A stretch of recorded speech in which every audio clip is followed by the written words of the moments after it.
পাত্রা সন্তান, পর্দার আড়ালের সম্মানিতা মা বোনেরা, আমার কথাগুলো খুব ভালো করে দিলদা বোঝার জন্য চেষ্টা করবেন। এবার হযরতে সালমান ফারসি রাদিয়াল্লাহু তাআলা আনহু নবীর আশায় স্বপ্নে দেখে চলেন শাহাদাতের তামান্না নিয়ে।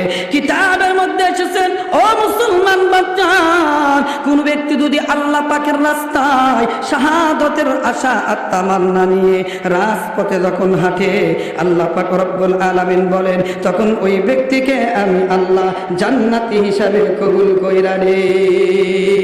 ও মুসলমান বাচ্চান, কথার দিকে খুব ভালো করে দিলটা বোঝার জন্য চেষ্টা করে।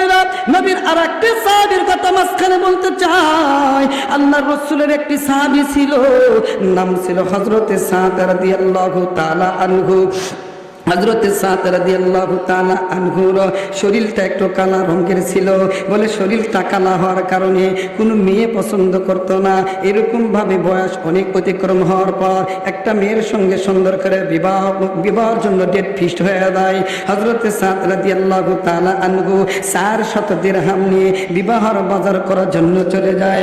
হযরতে সাদ রাদিয়াল্লাহু তাআলা আনহু নতুন বিবাহ করবে গো, ঠিক সেই মুহূর্তে বাজার করার সময় লাগিস আর বস্তাগুলো হাতের মধ্যে আছে, ঠিক সেই মুহূর্তে আওয়াজ আসছে যুদ্ধ সংগঠিত হবে, আল্লাহ রাসূলকে মারার জন্য আসবে, আল্লাহ রাসূলকে দুনিয়ার থেকে বিদায় নিতে চায়। হযরতে সাদ রাদিয়াল্লাহু তাআলা আনহু প্রতিজ্ঞা করল, মালিক আমি নতুন বিবাহ করে কি করব, আল্লাহ যদি আল্লাহ রাসূলকে দুনিয়া থেকে কাফেররা যদি বিদায় দেয়, আমি সাত নতুন স্ত্রী নিয়ে থাইকা আমি কি করব।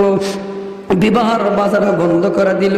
বিবাহর বাজার বন্ধ কইরা 400 দিরহামের মধ্যে থেকে নিয়া কেবলমাত্র শুধুমাত্র যুদ্ধ করার জন্য একটা ঘোড়া কিনলে না, আর একটা নাঙ্গা তরোয়াল কিনলে না।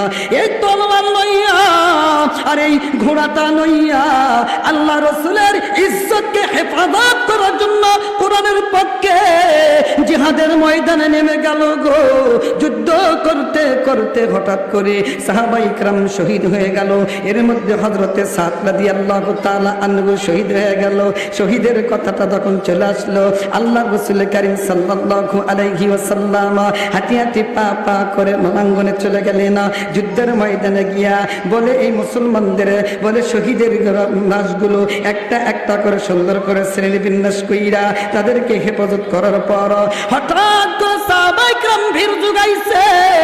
আল্লাহ রাসূল ডাকতে বলেন, ওগো সাহাবায়ে কেরাম কি হইছে ওখানে, তোমরা কেন একত্রিত হইছো?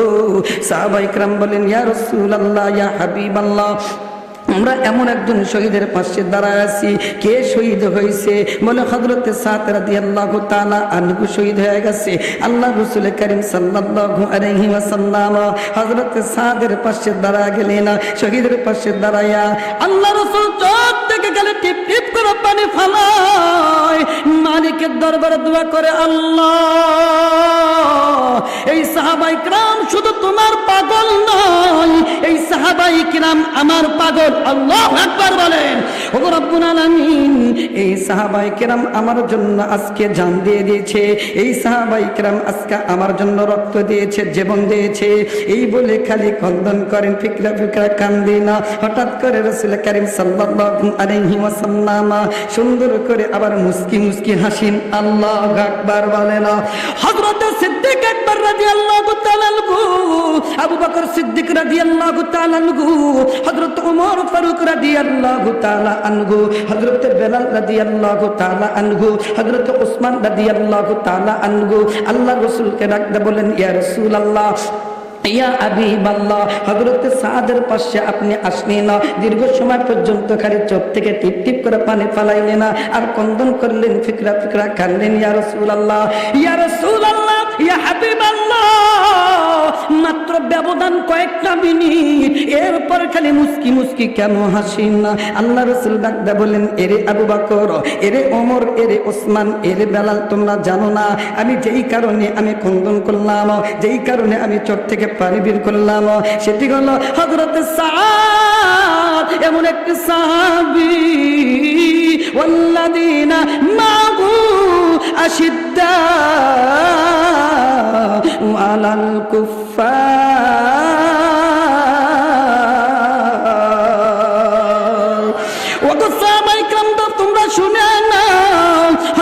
সাদ রাদিয়াল্লাহু তাআলা আনহু এমন একজন সাহাবী, এই সাহাবীটা রাসূলের ইজ্জত বাঁচানোর জন্য, এই সাহাবী রাসূলের ইজ্জত সম্মান বাঁচানোর জন্য, কোরআনকে হেফাজত করার জন্য, কোরআনের পক্ষে এই জন্য জিহাদের মধ্যে ময়দানে চলে গেছে, জিহাদের ময়দানে গিয়া শহীদ হয়েছে। কিন্তু আজকে তো এর বাসর রাতের কথা ছিল, আজকে তো বিবাহের কথা ছিল। সাদের ঈমান এত মজবুত গো, ওই সাহাবী হযরতে সাদ নিজের বিবাহের দিকে তাকাই নাই, নিজের স্ত্রীর দিকে তাকাই নাই, সম্মান করছে আল্লাহ রাসূলকে। এই জন্য আমি কন্দন করছি, ওগো সাদ রে, বিশ্ব নবীর জন্য তুমি আজকে তুমি শহীদ হইয়া গেলে, আজকে তুমি নতুন বিবাহ ছাড়লা, এই জন্য আমি চোখ থেকে টিপ টিপ করে পানি ফলাইছি। ওগো আবু বকর, মাঝখানে কয়েকটা মিনিট পর আমি কেন কন্দন করলাম, আমি কেমন চোখ থেকে পানি বের করলাম জানি? হঠাৎ করে আমি তাকা দেখি এই হযরতে সাদ তো শুধু লাশ পড়ে আছে, তোমরা তো দেখতে পারবা না। হযরতে সাদ তো শুধু শহীদ হয়ে পড়ে আছে, এটাই তো তোমরা দেখতেছো। কিন্তু আমি নবীর যে চোখ আত্মশুদ্ধিওয়ালা, আমি অনেক কিছু দেখতে পাই। আসমান থেকে আল্লাহ পাক জান্নাত থেকে হাজারো হাজারো হুর পাঠা দিছে হযরতে সাদকে স্বাগতম জানানোর জন্য। চিৎকার দা বলেন না কেন আল্লাহু আকবার। রাসূল আমার ভালোবাসা, রাসূল মোদের নেতা, সকল কাজে মানব মোরা রাসূলেরই কথা। রাসূল আমার ভালোবাসা, রাসূল মোদের নেতা, সকল কাজে মানব মোরা রাসূলেরই কথা। দুঃখ সুখের বন্ধু তিনি, দুঃখ সুখের বন্ধু তিনি, ছিলেন আজীবন। সালাম জানাই তিনার কাছে, দিয়ে সারা মন জিকির করি লা ইলাহা ইল্লাল্লাহ, জোরে লা ইলাহা ইল্লাল্লাহ, লা ইলাহা ইল্লাল্লাহ।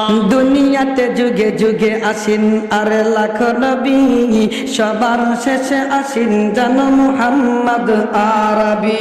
দুনিয়াতে যুগে যুগে আসেন লাখ নবী, সবার শেষে আসেন জানো মুহাম্মদ আরবি। বিশ্ব নবী শ্রেষ্ঠ নবী, বিশ্ব নবী শ্রেষ্ঠ নবী, আসেন সবার শেষে। ছিলেন তিনি উম্মি রাসূল, জন্ম আরব দেশে, জন্ম তাগার 570 ইংরেজি সাল, হিজরতে 9 অথবা 12 রবিউল আউয়াল। পিতা ছিলেন আব্দুল্লাহ,